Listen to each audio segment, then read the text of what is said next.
Hey, how's everybody doing? Welcome back to Ask That Podcast on YouTube. Shit, I'm almost out of drink. You know what? I'm going to crack a can on camera and drink it. This is Flinch, Volume 1, Issue 1. It says June of 99, so it means probably what came out in April. Direct sales, it's got the barcode, but it's direct sales. I used to love back in the day when you could easily tell a newsstand from a direct market comic because of the barcode, and then, that changed, and now what goes to the newsstand anymore? I see Archie Digest, and that's about it. But this was Vertigo. A lot of people don't realize this. Vertigo spun out of what DC kind of in-house termed the sophisticated suspense line, which was Swamp Thing, horror title. Hellblazer, horror title. Doom Patrol, which could be horror. Animal Man, which could be horror. All that.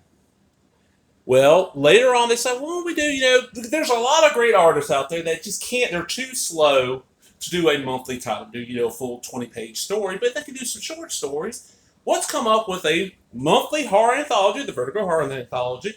We're going to call it Flinch. Horror gets a facelift. We got this great cover here. Look at this. And I picked this up for $1 or less at Comic Commander, out the cheap guns.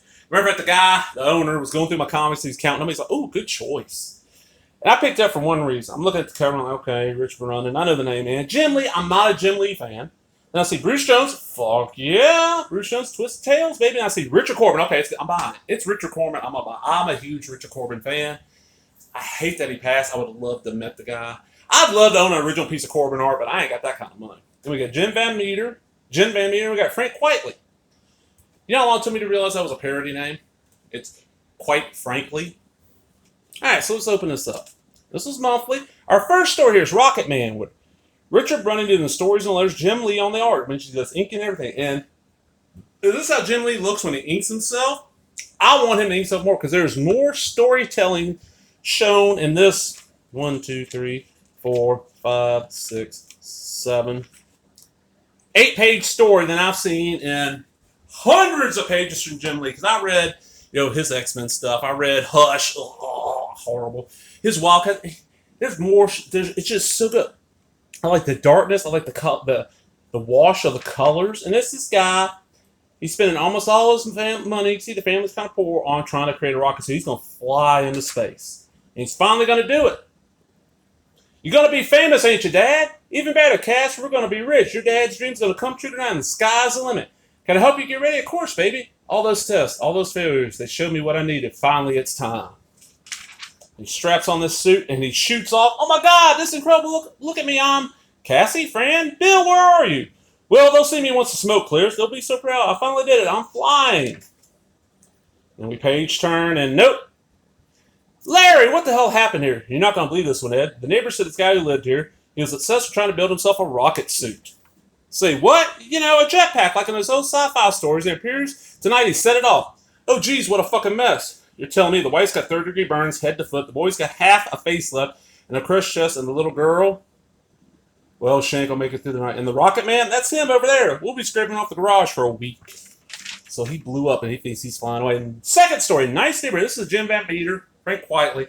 In the future, slightly, this drug comes out that they're trying to parody Viagra, where it makes old folks reinvigorated, and all of a sudden they start coming to kill the young. So this is like teenagers and early 20-year-olds fighting up these roaming bands of silver wolves of old folks.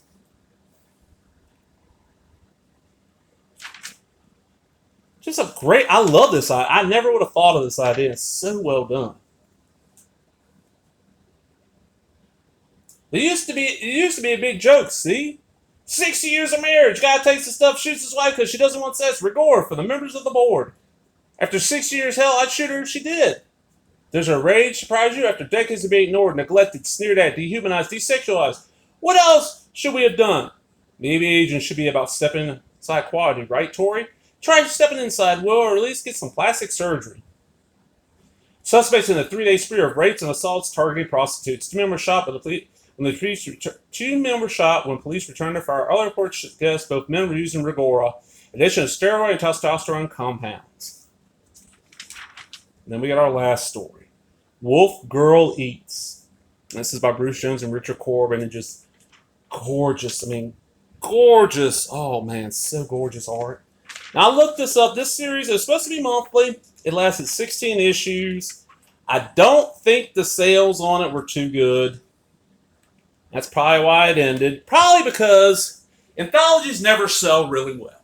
To keep a comic selling, you got to have your continuing stories. And this one, these are ones and dones. You see about 8-page stories.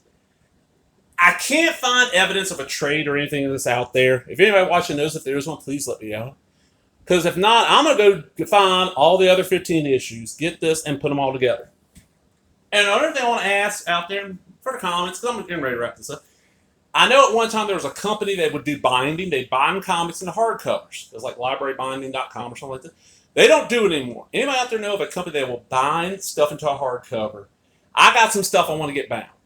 I got some comic runs, like, good example, I have a full run, complete run of Doom Patrol, Volume 2, the Grant Morrison, then was it Rachel Pollack run? And I have the stuff before, and those like the first 18 issues are pre-Morrison. I have all of it. I would like to get that bound in like 2 or 3 nice hardcovers. About 20-something issues of hardcover. And I'm going to include the ad page. I want everything. Covers, everything. I know it costs a little bit, but I'm willing to pay that because I want them up on my shelf. I'm tired of, oh man, I want to read Doom Patrol, and I don't have the trades. They're all back with Doom Patrol. I love the series. I don't have the trades because I got the issues. Kind of like Animal Man. The Grant Morrison and then everybody else's run on Animal Man. I've got the first trade, then everything else past that I got issues. Because I got the issues. The issues end up running me cheaper than the trades because, issues are the trades are 6 issues usually each.